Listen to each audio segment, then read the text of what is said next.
الحمد لله نحمده ونستعينه ونستغفره ونؤمن به ونتوكل عليه ونعوذ بالله من شرور أنفسنا ومن سيئات أعمالنا من يهده الله فلا مضل له ومن يضلل فلا هادي له ونشهد أن لا إله إلا الله وحده لا شريك له ونشهد أن محمدًا عبده ورسوله صلى الله تعالى عليه وعلى آله وأصحابه ومن تبعهم بإحسان إلى يوم الدين. أعوذ بالله من الشيطان الرجيم. يا أيها الذين آمنوا اتقوا الله حق تقاته ولا تموتن إلا وأنتم مسلمون. يا أيها الناس اتقوا ربكم الذي خلقكم من نفس واحدة وخلق منها زوجها وبث منهما رجالا كثيرا ونساء واتقوا الله الذي تساءلون به والأرحام إن الله كان عليكم رقيبا. يا أيها الذين آمنوا اتقوا الله وقولوا قولا سديدا يصلح لكم أعمالكم ويغفر لكم ذنوبكم ومن يطع الله ورسوله فقد فاز فوزا عظيما. أما بعد فإن خير الحديث كتاب الله وخير الهدي هدي محمد صلى الله عليه وسلم وشر الأمور محدثاتها وكل محدثة بدعة وكل بدعة ضلالة. فقد قال الله تبارك وتعالى في كلامه المجيد بعد أعوذ بالله من الشيطان الرجيم. وأقيموا الصلاة وآتوا الزكاة الآية. وقال النبي الأمين صلى الله عليه وسلم ما نقص مال من صدقة رواه مسلم. মুসল্লিয়ান কিরাম, আল্লাহ রাব্বুল আলামিনের অশেষ মেহেরবানিতে আমরা রমাদানুল মুবারকের দ্বিতীয় জুমআ আদায় করতে যাচ্ছি। ইতিমধ্যেই আমাদের কাছ থেকে 8টি সিয়াম চলে গেছে, 9ম সিয়াম চলছে। জানি না আমরা এই দিনগুলিতে সিয়াম, তারাবিহ, সাদকা ও কল্যাণকর কাজ দিয়ে আল্লাহর নৈকট্য কতটুকু লাভ করতে পেরেছি। যদি সফল হই আলহামদুলিল্লাহ, আর যদি এই সুবর্ণ সুযোগেও ব্যর্থ হই তাহলে হতাশার কোনো অন্ত থাকবে না, শেষ থাকবে না। আসুন আমরা আত্মসমালোচনা করি এবং সামনের দিনগুলিতে যথাযথ ইবাদতের মাধ্যমে আল্লাহ সুবহানাহু ওয়া তাআলার প্রিয়পাত্র হই, রায়্যান নামক জান্নাতের এই দরজা দিয়ে প্রবেশ করতে পারি এবং আল্লাহ রাব্বুল আলামিনের কাছ থেকে সিয়ামের সওয়াব জাযা যেন আমরা পেয়ে ধন্য হতে পারি। আল্লাহ রাব্বুল আলামিন আমাদের সকলকে এই মর্মে তৌফিক দান করুন, আমিন। ইসলামের আমল সমূহের মধ্যে প্রথম ফরজ হচ্ছে সিয়াম, প্রথম ফরজ হচ্ছে সলাত। সলাতের পর দ্বিতীয় ফরজ হচ্ছে যাকাত। ধারাবাহিকতায় আমরা বলবো ইসলামের পাঁচটি রুকুনের মধ্যে এক নম্বর হলো তৌহিদ ও রিসালতের স্বীকৃতি, যাকে আমরা ঈমান বলি। আর দুই নম্বর হলো সলাত, 5 ওয়াক্ত ফরজ সলাত। আর 3 নম্বর হলো মালের যাকাত দেওয়া। আল্লাহ রাব্বুল আলামিন কোরআনুল কারীমে 80টিরও বেশি আয়াতে সলাতের নির্দেশ দিয়েছেন, আর সাথে সাথেই যাকাতের কথা বলেছেন। সলাত আদায় না করলে একজন মানুষ মুমিন থাকে না, আর যাকাত প্রদান না করলে একজন মানুষ পূর্ণাঙ্গ ঈমানের দাবি করতে পারে না, সে ফাসেক হিসাবে গণ্য হয়। সলাত কবুলের শর্ত পবিত্রতা। এটা যেমন শারীরিক পবিত্রতা, অনুরূপভাবে ঈমান আকীদারও পবিত্রতা, অর্থাৎ স্বচ্ছ খাঁটি ঈমান। সাথে সাথে আমাদের মালেরও পবিত্রতা প্রয়োজন। মালকে পবিত্র করা, যার মাধ্যমে একজন মানুষের দিল সাফ হয়। কাজেই অন্তরের পবিত্রতা, শারীরিক পবিত্রতা, ঈমান ও আকীদের স্বচ্ছতা এবং মালের পবিত্রতা, এই সবগুলির যদি একত্রে সমাবেশ ঘটে তাহলে ওই মানুষ পবিত্র মানুষ, যার ইবাদত আল্লাহ রাব্বুল আলামিন কবুল করবেন, অর্থাৎ তার সলাত আল্লাহর দরবারে কবুল হবে। সেজন্যই সলাতের সাথে সাথে আল্লাহ যাকাতের কথা বলেছেন। যাকাত 3 ভাবে আমরা বলতে পারি। একটা হলো যাকাত বৎসর অতিক্রম করে যাকাত দিতে হয়, আর আরেকটা হলো যেটা ফসলের যাকাত, বছরে যতবার কাটবো ততবারই দিতে হবে।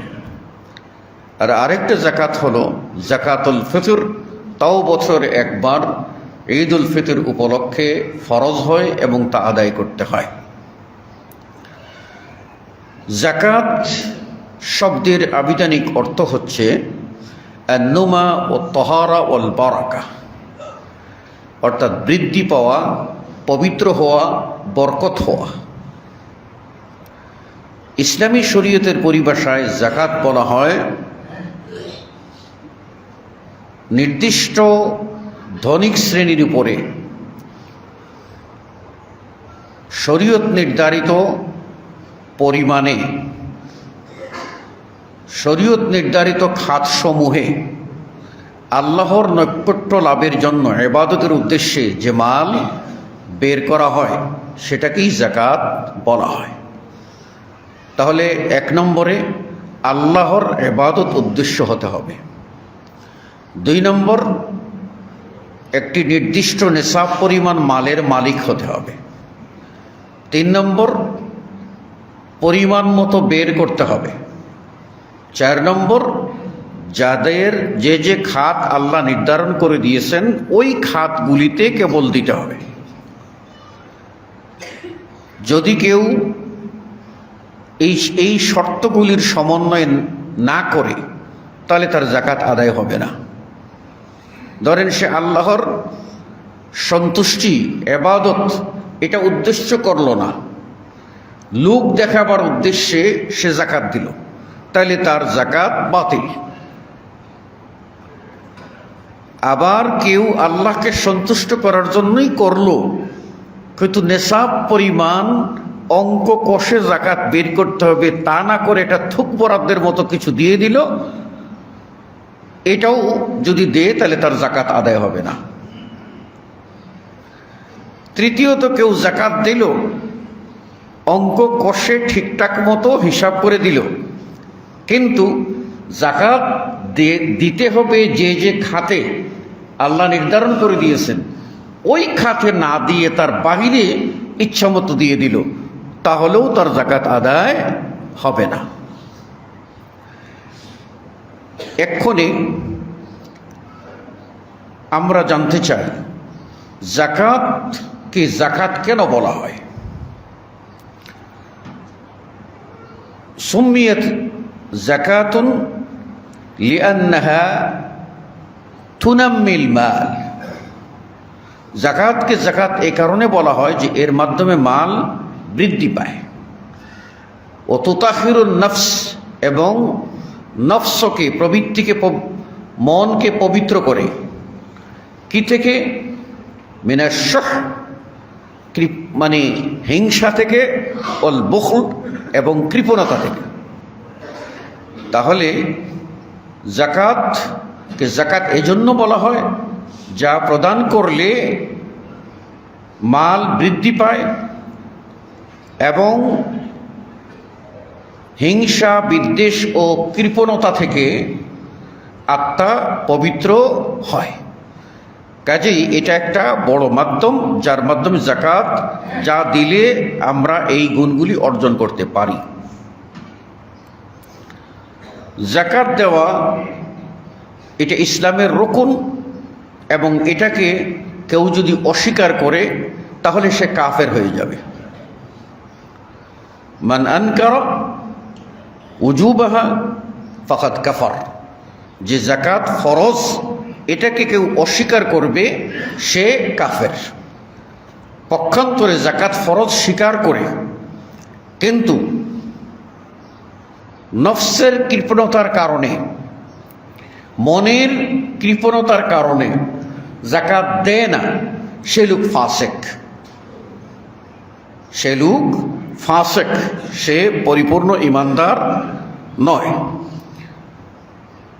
আল্লাহ রাব্বুল আলামিন কোরআনকে বলছেন, ও আকিমুস সালাহ ওয়া আতুজ যাকাহ, তোমরা সালাত আদায় করো এবং যাকাত দাও। রাসূলুল্লাহ সাল্লাল্লাহু আলাইহি ওয়াসাল্লাম থেকে বুখারী ও মুসলিমে যে হাদিস বর্ণিত হয়েছে, যার বর্ণনাকারী হলেন আব্দুল্লাহ ইবনে ওমর রাদিয়াল্লাহু আনহুমা, যেখানে রাসূল সাল্লাল্লাহু আলাইহি ওয়াসাল্লাম ইসলামের 5টি স্তম্ভের কথা বলেছেন, তার মধ্যে অন্যতম বলছেন ও ইতাইজ যাকাত, যাকাত প্রদান করা। কাজেই এই যাকাত অত্যন্ত গুরুত্বপূর্ণ একটি মালি ইবাদত।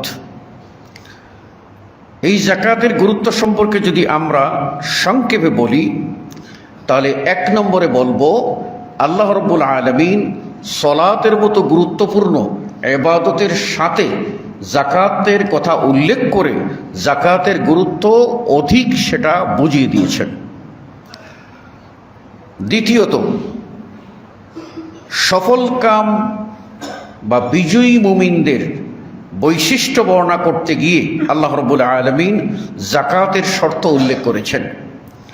আল্লাহ রাব্বুল আলামিন সূরা আল মুমিনুনের উল্লেখ করছেন যে কদ আফলাহাল মুমিনুন, সফল কাম হলো, বিজয়ী হলো মুমিনগণ। তাদের মধ্যে একটি বৈশিষ্ট্য হলো আল্লাযীনা হুম লিয-যাকাতি ফাইলুন, যারা তাদের যাকাতগুলি আদায় করে থাকে। তাহলে সফলকাম মুমিনের, বিজয়ী মুমিনদের অনন্য বৈশিষ্ট্য হলো জাকাতকে আদায় করা। এর উল্টো কি? যারা জাকাত দেবে না তারা বিজয়ী মুমিন হতে পারবে না, সফলকাম মুমিন হতে পারবে না। তৃতীয়ত, জাকাত দিলে কৃপণতার রোগ থেকে মুক্তি পাওয়া যায়।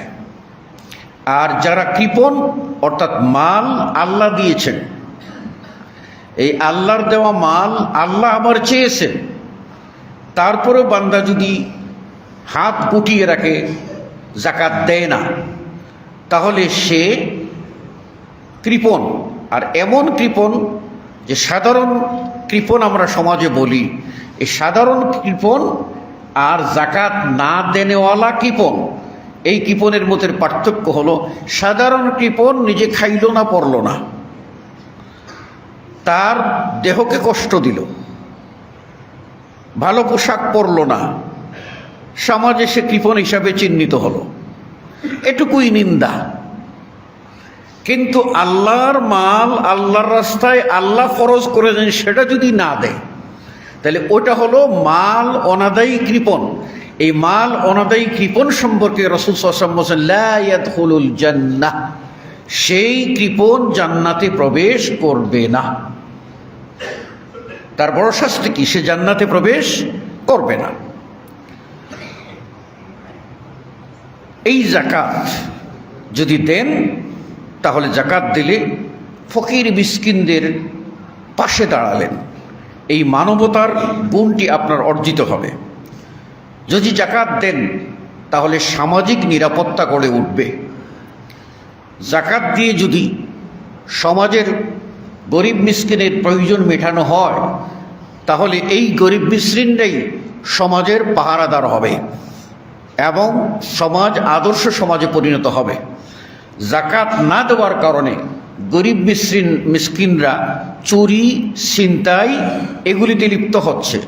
উপরন্তু চোর ছেঁচড়ামি করতে করতে একসময় তারা একেবারে সমাজের নিকৃষ্ট কাজ, সে কাজগুলিতে তারা জড়িয়ে যাচ্ছে।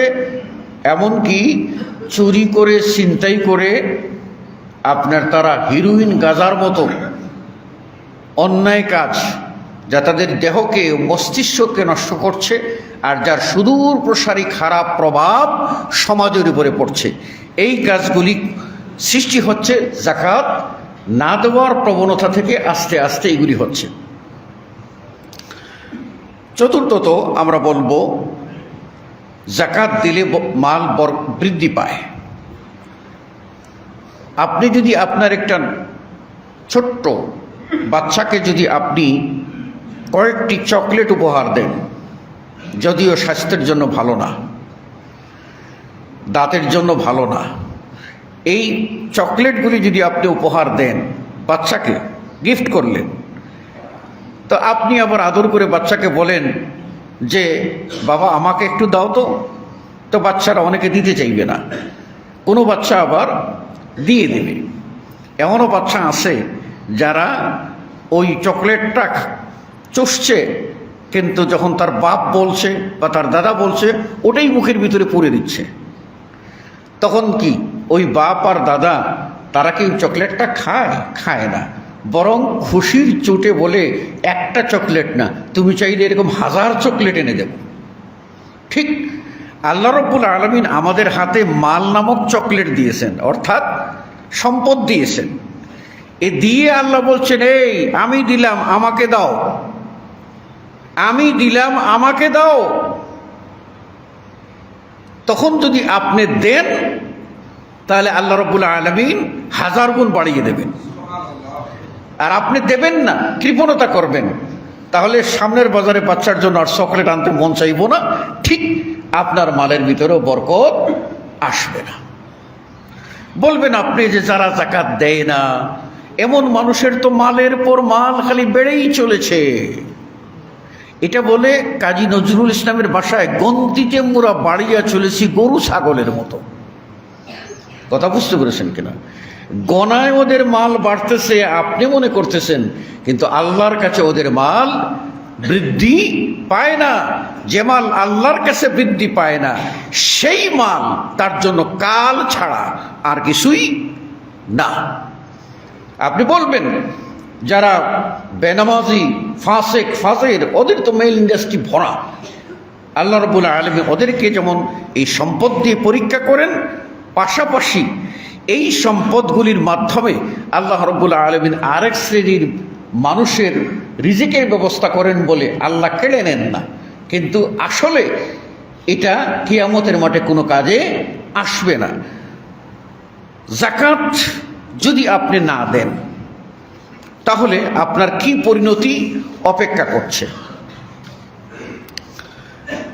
আল্লাহ রাব্বুল আলামিন কোরআনুল কারীমের সূরা আত-তাওবা এর 34 থেকে 35 নম্বর আয়াতে বলছেন, ওয়াল্লাযীনা ইয়াকনিজুনা আয-যাহাবা ওয়াল ফিদ্দা, যারা স্বর্ণ রূপা অর্থাৎ সম্পদ সঞ্চয় করে রাখবে, ওয়ালা ইউনফিকুনাহা ফি সাবিলিল্লাহ, এটা আল্লাহর পথে ব্যয় করবে না, যাকাত দেবে না, ফাবাশশিরহুম বিআযাবিন আলীম, আল্লাহ বলেন হে নবী তুমি তাদেরকে বেদনাদায়ক শাস্তির সুসংবাদ দাও। এটা কি সুসংবাদ? মানে তিরস্কার অর্থে বলছেন ফাবাশশিরহুম, তাদেরকে সুসংবাদ জানিয়ে দাও। কি হবে? আযাবিন আলীম, বেদনাদায়ক শাস্তি। কি হবে? ইয়াউমা ইউহমা আলাইহা ফি নারি জাহান্নাম, সেই সম্পদগুলি সঞ্চিত করে একত্রিত করে সেটা জাহান্নামের আগুনে তাপ দেওয়া হবে, পুড়িয়ে তাপ দেওয়া হবে।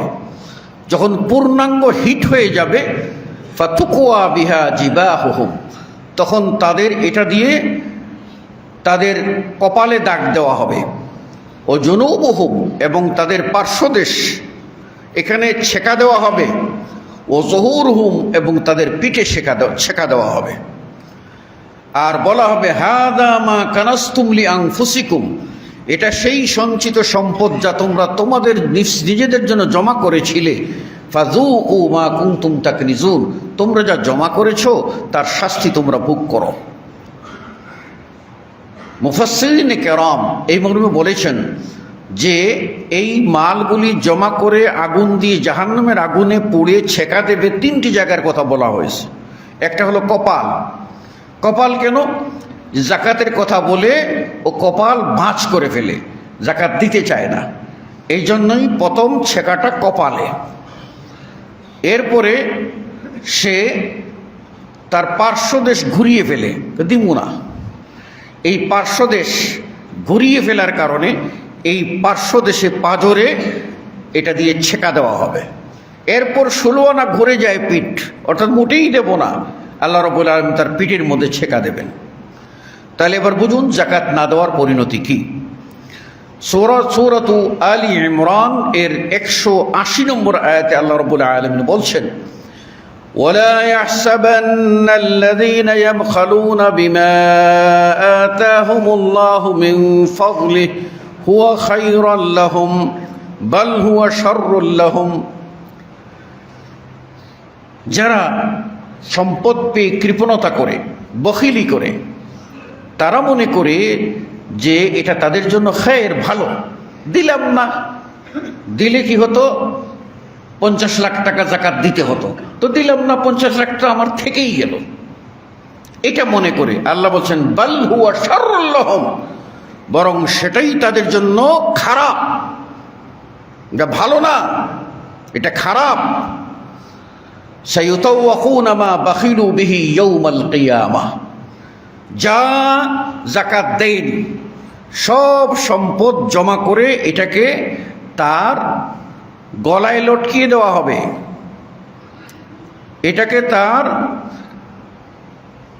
এটাকে জমা করে তাকে তার তোক গলায় লটকিয়ে দেওয়া হবে। এবার তুমি মালটা টেনে বের করো, লইয়ে যাও, জাকাত তো দেবনি। তাহলে কি বুঝতে পারলেন জাকাত না দেওয়ার পরিণাম কোরআনে আল্লাহ কি বলেছেন? এবার হাদিসে কি এসেছে? সহিহ বুখারীর হাদিস, সাহাবী আবু হুরায়রা রাদিয়াল্লাহু তাআলা আনহু বর্ণনা করেন, রাসূলুল্লাহ সাল্লাল্লাহু আলাইহি ওয়াসাল্লাম বলেন, মান আতাহুল্লাহু মালান ফালাম ইউআদ্দি যাকাতাহ, যাকে আল্লাহ মাল দিলেন অথচ যাকাত দিল না, মুসিলা লাহু মালুহু ইয়াউমাল কিয়ামাতি শুজাআন আকরা, তার মালগুলিকে একটি সুজা আকরা সাপে পরিণত করবেন, যে সাপটা হবে আকরা, অর্থাৎ এত বেশি তার বিষ হবে, বিষের চোটে তার মাথার আপনার টাক পড়ে যায়, যেরকম চামড়া সেরকম পড়ে যাবে, টাকওয়ালা সাপ, অর্থাৎ সাপের বিষের চোটে এত বেশি বিষ হবে যে মাথার খোলসটা পড়ে যাবে এইরকম। লাহু দাবিবাতান, তার হবে দুটি কালো দাগ হবে তার মাথায়, কালো দাগ। মানে এটা হলো ভয়াবহতা বোঝাবার জন্য, যে এমন বিষধর সাপ হবে, বিষ থাকতে থাকতে মাথার উপরে যে আপনার চামড়াটা সেটা খসে পড়ে যাবে, এইরকম বিষাক্ত, আর দুটি কালো দাগ হবে, ডেঞ্জারাস। ইউতাওয়াকুনা ইয়াউমাল কিয়ামা, এই সাপটা তার গলায় পেঁচিয়ে দেওয়া হবে, গলায় পেঁচিয়ে দেওয়া হবে।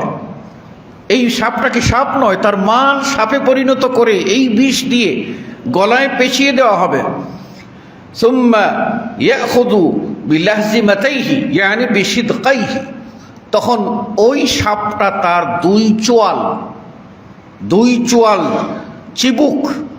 চিবুক তখন কামড়ে ধরবে, বিষধর সাপের কামড়ে ধরবে, আর ধরে বলবে আনা মালুক আনা কানজুক, আমি তোমার সেই সঞ্চিত সম্পদ, আমি তোমার মাল, যে মালের তুমি যাকাত দাও নাই, এটা আমি সাপ নই, মাল হয়েই তোমাকে ধ্বংসন করছে। সেজন্য মাল কাল হবে,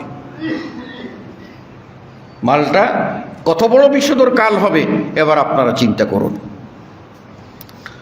সহিহ মুসলিমের অপর বর্ণায় আসছে, রাসূলুল্লাহ সাল্লাল্লাহু আলাইহি ওয়াসাল্লাম বলেন, মা মিন সাহিবি যাহাবিন ওয়ালা ফিদ্দাহ লা ইউআদ্দি মিনা হাক্কাহা, স্বর্ণ রূপার মালিক কিন্তু যাকাত দেয়নি, ইল্লা ইযা কানা ইয়াউমাল কিয়ামাহ, যখন কিয়ামতের দিন আসবে, সুফিহাত লাহু সাফাইহ মিন নার, তার এই সম্পদগুলি, যাকাত দেয় নাই, এই সম্পদগুলি একত্রিত করে সেটাকে জাহান্নামের পাত্রে পরিণত করবেন, তামায়, জাহান্নামের থালায় পরিণত করবেন।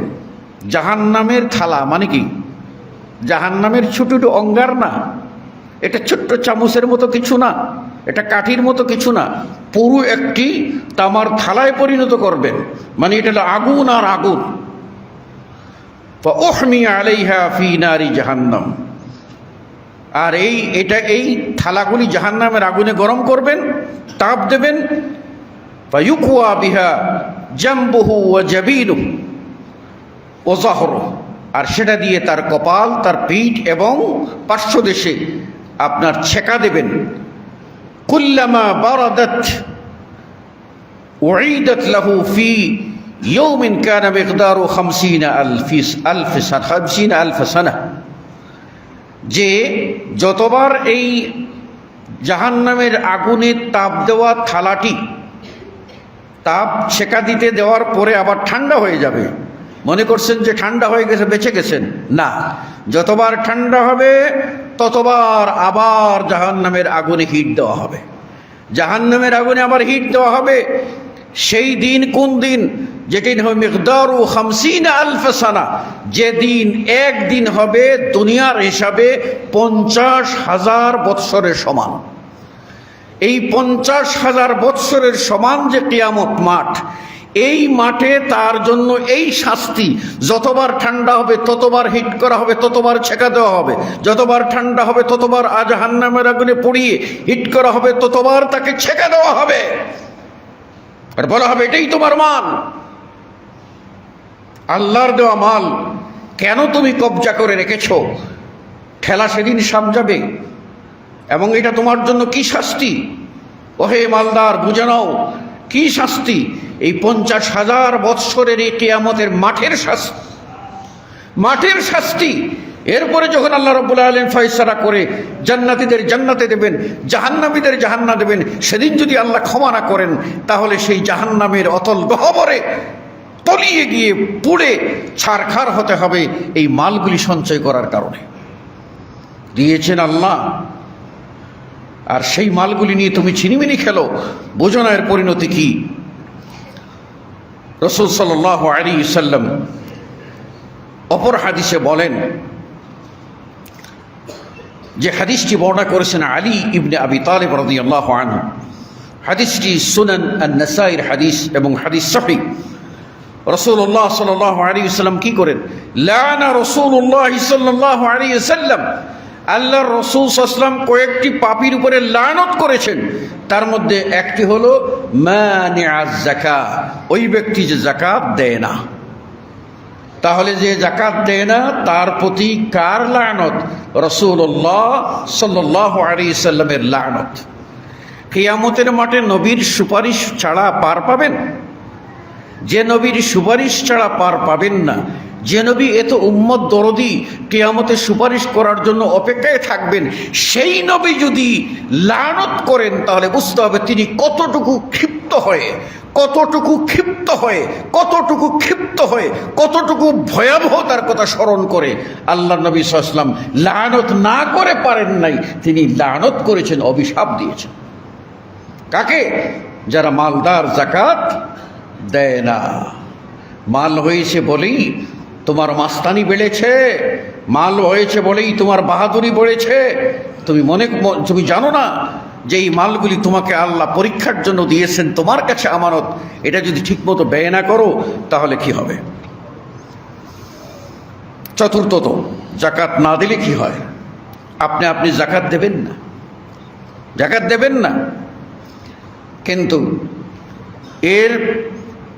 এই যাকাত না দেওয়ার কারণে জাতির উপরে সামগ্রিকভাবে এটা ভয়াবহ বিপদ নেমে আসে। যাকাতদাতা সমাজে 10 জন আর 90 জন সাধারণ মানুষ। এই 10 জনের যাকাত না দেওয়ার অপরাধে পুরো সমাজের উপরে আল্লাহর গজব নেমে যায়। জিনা ব্যভিচার করলে ভূমিকম্প হয়, বিভিন্ন প্রকার বালা মুসিবত দেখা দেয়। যাকাত না দিলেও সেই রকম বালা মুসিবত দেখা দেয়। আল্লাহ নবী সাল্লাল্লাহু আলাইহি ওয়াসাল্লাম থেকে বর্ণনা করেছেন সাহাবী বুরাইদা রাদিয়াল্লাহু তাআলা আনহু। সাহাবী বুরাইদা রাদিয়াল্লাহু তাআলা বর্ণনা করেন, রাসূলুল্লাহ সাল্লাল্লাহু আলাইহি ওয়াসাল্লাম বলেন, ওয়ালাম ইয়ামনাউ যাকাত আমওয়ালিহিম ইল্লা মুনিউ আল কতর মিনাস সামা। যাকাত দেয় না, এর পরিণাম হলো যাকাত বন্ধ করে দিয়েছে আল্লাহ রাব্বুল আলামিন। আসমানের রহমতের বৃষ্টি বন্ধ করে দেন, বৃষ্টি বন্ধ করে দেন। আপনারাই আগে খেয়াল করুন, সমাজে মালদার কম ছিল, যাকাত ফরজ বেশি মানুষের হয় নাই। মানুষ চাষাবাদ করেছে, খেয়েছে, পান্তাবাদ খেয়েছে। তারপরেও মানুষ বর্ষাকালে বৃষ্টি পেয়েছে, বর্ষাকালে বৃষ্টি পেয়েছে, রোদ সহ্য করার মতো হয়েছে। এখন সেই পরিমাণে কি বৃষ্টি হচ্ছে? সেই পরিমাণে বৃষ্টি হচ্ছে না।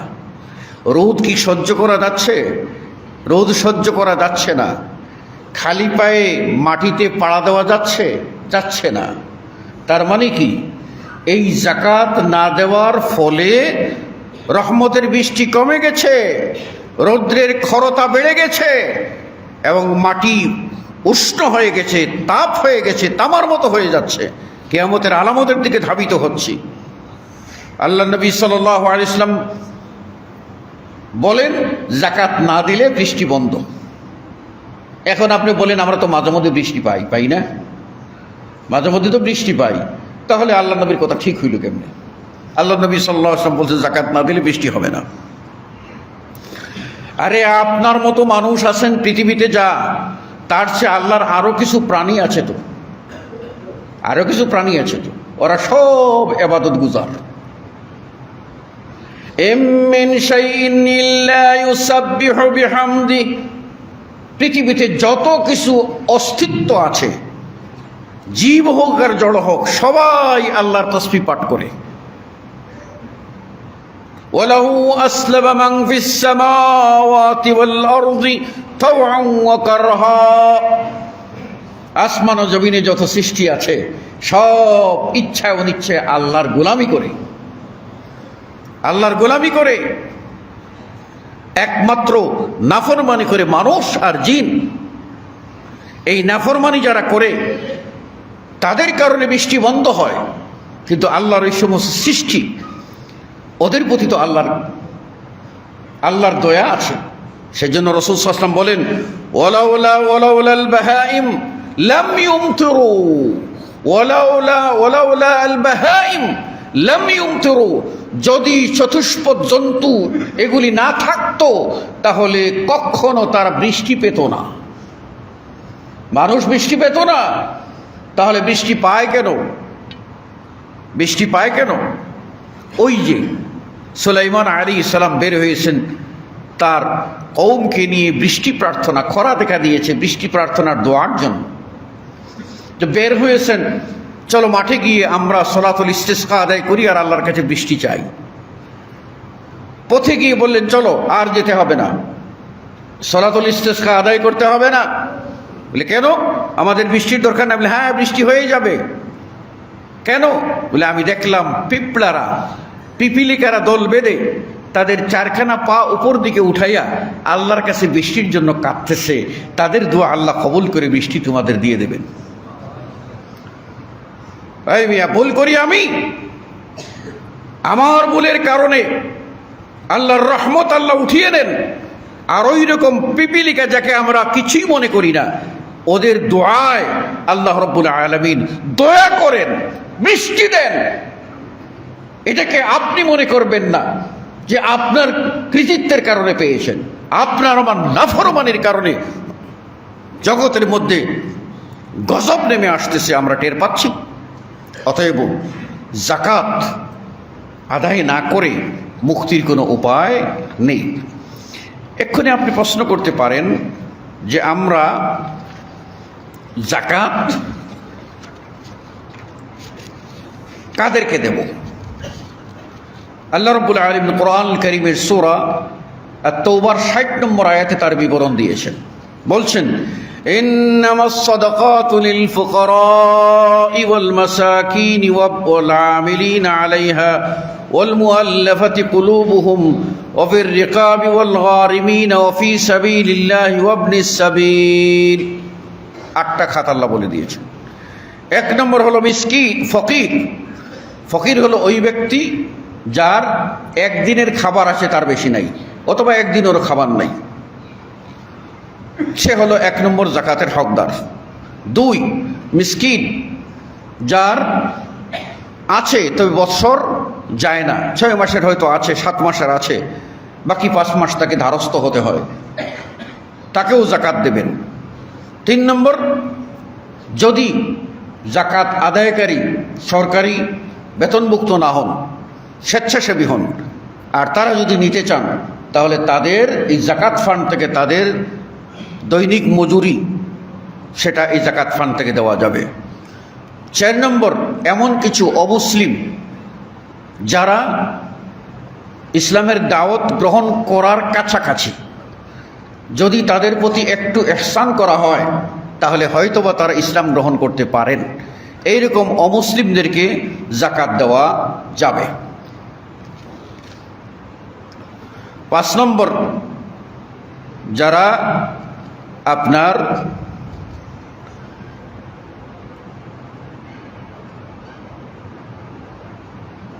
আপনার